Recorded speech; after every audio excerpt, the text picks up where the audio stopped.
Pembuka kita semua pernah merasakan kepuasan ketika melihat saldo tabungan menumpuk di aplikasi perbankan.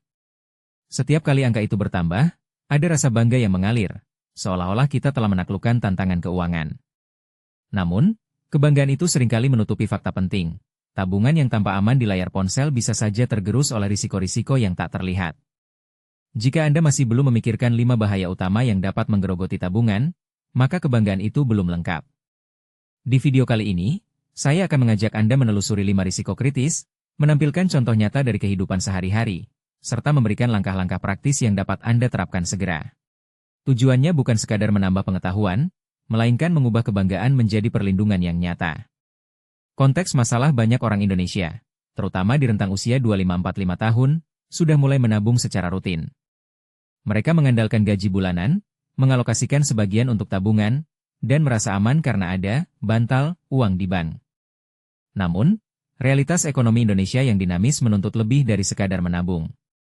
Inflasi yang terus menggerogoti daya beli, perubahan kebijakan pajak, fluktuasi nilai tukar, serta kejadian tak terduga seperti sakit atau kehilangan pekerjaan dapat mengubah tabungan yang tanpa stabil menjadi sumber stres. Tanpa kesadaran akan risiko-risiko ini, tabungan yang sudah dibangun dengan susah payah dapat berkurang drastis atau bahkan habis dalam waktu singkat. Salah satu penyebab utama adalah persepsi bahwa menabung di bank sudah cukup melindungi uang. Padahal, tabungan konvensional biasanya hanya memberikan bunga yang jauh di bawah tingkat inflasi, sehingga nilai real uang menurun seiring waktu. Selain itu, kebanyakan orang belum memetakan potensi kejadian tak terduga yang dapat menguras dana darurat. Kurangnya diversifikasi aset, ketidaktahuan tentang perlindungan asuransi, serta tidak adanya perencanaan pajak menjadi faktor yang memperparah kerentanan. Akibatnya, ketika satu atau dua risiko muncul bersamaan, tabungan yang dulu dianggap aman menjadi rapuh. Kerangka solusi untuk mengatasi masalah ini, saya mengusulkan sebuah kerangka kerja yang terdiri dari 3 tahapan: identifikasi risiko, penyiapan mitigasi, dan evaluasi berkelanjutan. Tahap pertama melibatkan pemahaman mendalam tentang 5 risiko utama yang paling sering menggerogoti tabungan. Tahap kedua menuntut Anda menyiapkan langkah-langkah konkret, mulai dari penyesuaian alokasi dana, menambah perlindungan asuransi, hingga mengoptimalkan penggunaan instrumen investasi yang lebih menguntungkan. Tahap ketiga memastikan bahwa semua upaya yang telah dilakukan tetap relevan dengan perubahan kondisi keuangan pribadi dan lingkungan ekonomi. Langkah praktis risiko pertama, inflasi adalah musuh tersembunyi yang paling sering diabaikan. Misalnya, seorang karyawan bernama Rina menabung 5 juta rupiah setiap bulan di rekening tabungan reguler dengan bunga 0,5%. Selama setahun, total tabungannya mencapai 60 juta rupiah, namun tingkat inflasi tahunan mencapai 5%. Nilai real uang yang ia miliki pada akhir tahun sebenarnya berkurang sekitar 3 juta rupiah karena daya beli menurun. Jika Rina tidak menyadari hal ini, ia akan terus menabung dengan harapan uangnya bertambah, padahal nilai sebenarnya justru menurun.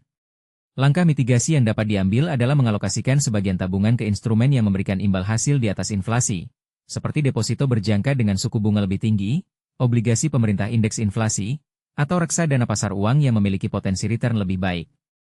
Sebaiknya, sekitar 20% dari total tabungan dialokasikan ke instrumen tersebut, sementara sisanya tetap di rekening likuid untuk kebutuhan darurat. Dengan cara ini, pertumbuhan nilai tabungan akan melampaui laju inflasi, sehingga daya beli tetap terjaga.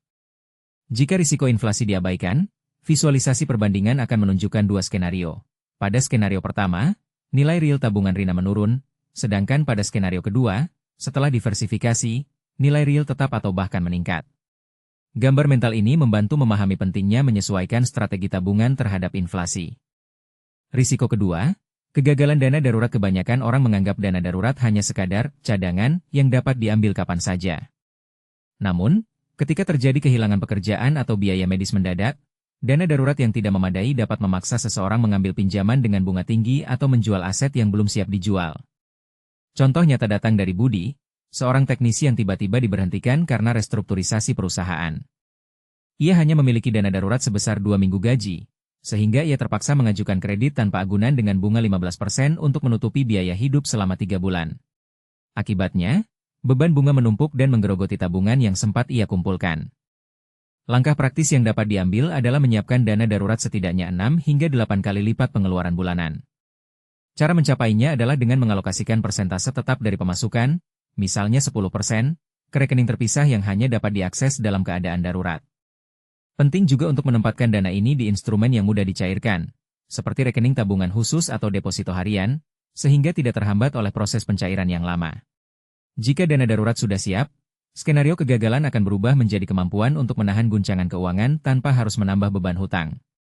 Risiko ketiga, ketergantungan pada satu sumber pendapatan menyandarkan seluruh penghasilan pada satu pekerjaan atau satu bisnis dapat menjadi bumerang ketika terjadi penurunan pendapatan. Contoh yang sering terjadi adalah seorang freelancer desain grafis bernama Siti yang mengandalkan 3 klien utama. Ketika salah satu klien besar memutuskan kontrak karena restrukturisasi internal, pendapatannya turun drastis, dan ia harus menutup tabungan untuk menutupi kebutuhan sehari-hari. Tanpa sumber pendapatan alternatif, tabungan menjadi satu-satunya penopang, yang pada akhirnya menipis. Solusi konkret adalah membangun aliran pendapatan tambahan, baik melalui pekerjaan sampingan, investasi dividen, atau bisnis kecil yang dapat dijalankan secara paruh waktu. Langkah pertama adalah mengidentifikasi keahlian atau hobi yang dapat dijadikan sumber penghasilan, kemudian mengalokasikan waktu secara teratur untuk mengembangkannya. Misalnya, menghabiskan 2 jam setiap akhir pekan untuk menjual produk kerajinan tangan secara online, atau menjadi pengajar les privat. Dengan menambah 1 atau 2 sumber pendapatan, risiko penurunan pendapatan utama dapat redam, dan tabungan tidak lagi menjadi satu-satunya penopang.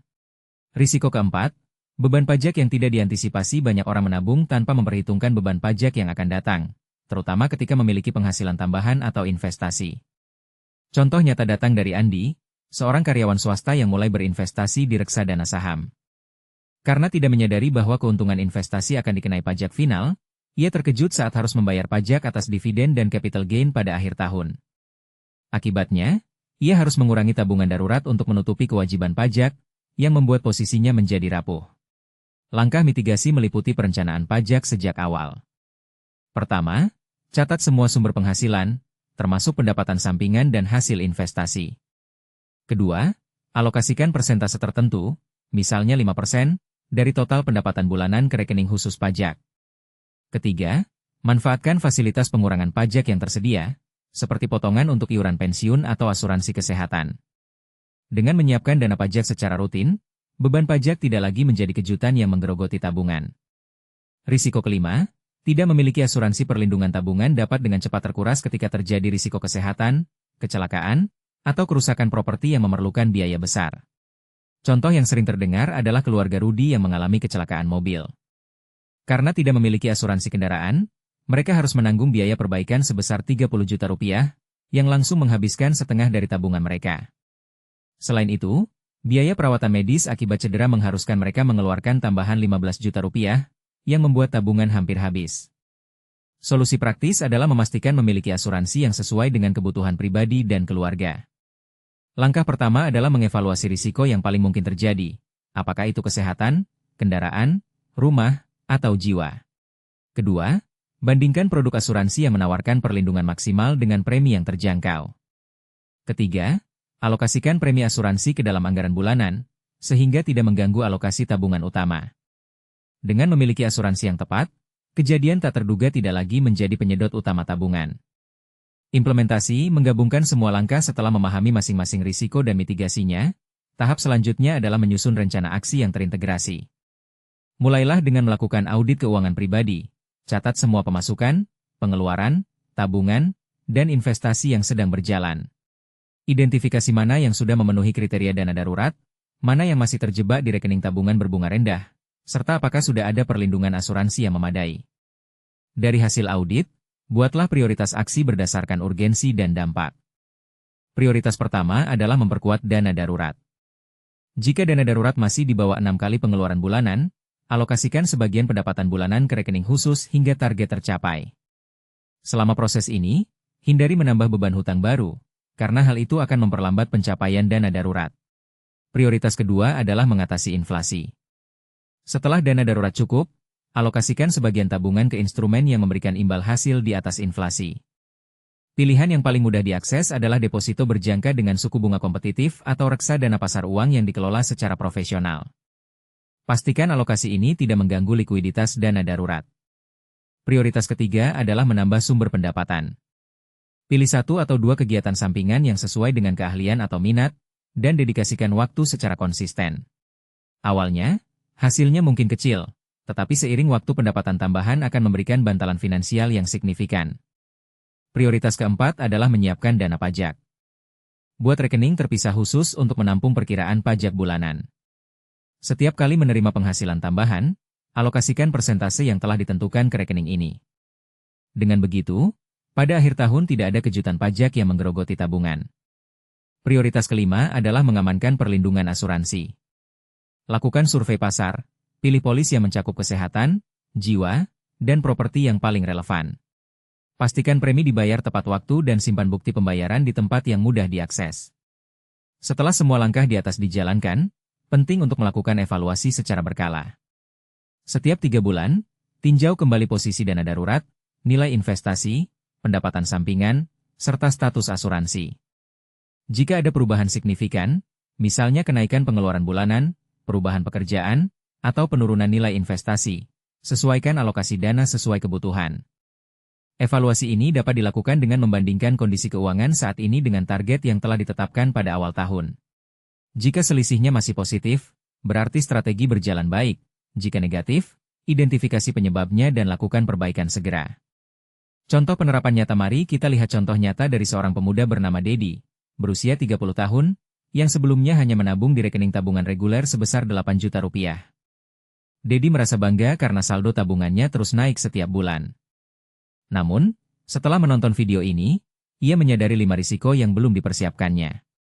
Ia mulai dengan audit keuangan, menemukan bahwa dana daruratnya hanya setara 3 minggu pengeluaran, inflasi menggerogoti nilai tabungannya, dan ia belum memiliki asuransi kesehatan. Dedi kemudian mengalokasikan 15% pendapatannya ke rekening darurat hingga mencapai target 6 kali pengeluaran. Selanjutnya, ia memindahkan 20% tabungannya ke reksadana pasar uang yang memberikan return 6% per tahun, mengatasi inflasi. Ia juga memulai usaha jualan makanan ringan secara online, menghasilkan tambahan 1,5 juta rupiah per bulan. Untuk pajak, ia membuka rekening khusus dan menyisihkan 5% pendapatan tambahan ke sana. Terakhir, ia membeli polis asuransi kesehatan dengan premi 300 ribuan rupiah per bulan. 3 bulan kemudian, Dedi melihat perbedaan mencolok, dana daruratnya sudah cukup, nilai investasi meningkat, dan ia tidak lagi khawatir tentang kejadian tak terduga. Evaluasi bulanan menunjukkan semua target tercapai, sehingga Dedi kini dapat tidur lebih nyenyak tanpa rasa was-was. Kesalahan umum yang harus dihindari seringkali, orang melakukan kesalahan yang justru memperburuk situasi. Salah satu kesalahan paling umum adalah menunda menyiapkan dana darurat dengan alasan, nanti saja. Penundaan ini membuat risiko kegagalan finansial semakin tinggi ketika kejadian tak terduga terjadi. Kesalahan lain adalah mengandalkan satu instrumen investasi yang memberikan return tinggi namun berisiko tinggi, tanpa memperhatikan likuiditas. Hal ini dapat menyebabkan kesulitan mencairkan dana ketika dibutuhkan. Selain itu, banyak yang mengabaikan pentingnya asuransi karena menganggap premi sebagai beban, padahal premi tersebut sebenarnya investasi untuk melindungi aset yang lebih besar. Terakhir, tidak melakukan evaluasi rutin membuat strategi keuangan menjadi usang, sehingga tidak mampu menyesuaikan diri dengan perubahan kondisi ekonomi atau pribadi. Cara mengukur keberhasilan strategi perlindungan tabungan dapat diukur melalui 3 indikator utama. Pertama, rasio dana darurat terhadap pengeluaran bulanan. Jika sudah mencapai 6 hingga 8 kali, indikator ini positif. Kedua, selisih antara return investasi dan tingkat inflasi. Jika return melebihi inflasi, nilai real tabungan meningkat. Ketiga, tingkat kepuasan pribadi dalam menghadapi kejadian tak terduga. Misalnya, ketika terjadi biaya medis mendadak, apakah Anda dapat menutupinya tanpa mengorbankan tabungan utama? Evaluasi ketiga indikator ini setiap 3 bulan akan memberikan gambaran jelas apakah langkah-langkah yang diambil sudah efektif atau perlu penyesuaian. Penutup dan ajakan tabungan memang merupakan fondasi keuangan yang kuat, namun tanpa perlindungan terhadap 5 risiko utama, fondasi itu mudah retak. Dengan memahami inflasi, menyiapkan dana darurat yang memadai, mendiversifikasi sumber pendapatan, merencanakan pajak, serta melindungi diri dengan asuransi, Anda tidak hanya bangga memiliki tabungan, tetapi juga yakin bahwa tabungan tersebut akan tetap bertahan dalam berbagai situasi. Jadi, luangkan waktu hari ini untuk mengecek kembali posisi keuangan Anda, identifikasi risiko yang belum dipersiapkan, dan ambil langkah pertama sesuai prioritas yang paling mendesak. Jika Anda merasa video ini membantu, beri komentar di bawah tentang risiko mana yang paling mengena bagi Anda, atau tantangan apa yang Anda hadapi dalam mengimplementasikan langkah-langkah tersebut. Saya menantikan cerita Anda, dan bersama-sama kita dapat membangun masa depan keuangan yang lebih aman dan terjamin. Terima kasih telah menonton, sampai jumpa di video selanjutnya. Intinya, jalankan langkah kecil ini secara konsisten supaya hasilnya benar-benar terasa dan perubahanmu tidak berhenti di tengah jalan. Kalau video ini ngebantu, subscribe sekarang, tekan like, tulis pendapatmu di kolom komentar, dan share ke temanmu biar makin banyak yang terbantu.